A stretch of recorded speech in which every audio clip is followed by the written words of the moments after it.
Indian red cross society Puducherry கிளை மற்றும் கிராமப்புற ஏழைகளுக்கான ஆராய்ச்சி மற்றும் வளர்ச்சி நிறுவனம் சென்னை இணைந்து புதுச்சேரி நகர் பகுதி சாலையோரம் வசிக்கும் முதியோர்கள் மற்றும் தூய்மை பணியாளர்களுக்கு மதிய உணவு 100 நபர்களுக்கு வழங்கப்பட்டது.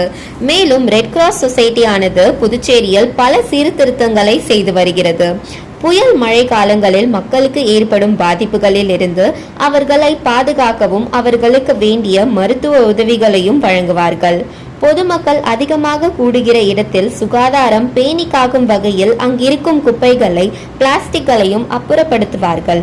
குறிப்பாக கடற்கரை சாலைகள், கடற்கரை ஓரங்கள் சமூக அமைப்புகளோடும் மற்றும் தன்னார்வலர்களை கொண்டும் தூய்மை பணியை மேற்கொள்வார்கள்.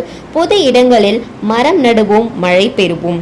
இயற்கை வளங்களை பாதுகாக்கும் வகையில் Indian red cross society Puducherry கிளை சேர்மன் டாக்டர் லட்சுமிபதி தலைமையில் நிர்வாக குழு உறுப்பினர் ஐயனார், ஆயுட்கால உறுப்பினர்கள் பிரதீஷ் இருதயராஜ், ஜோசப் ஆரோக்கியசாமி, அற்புதராஜ், நூறு சங்கீப் ஆகியோர் இவர்கள் விழிப்புணர்வுடன் பிரச்சாரம் செய்து சமூக பணி ஆற்றுகிறார்கள்.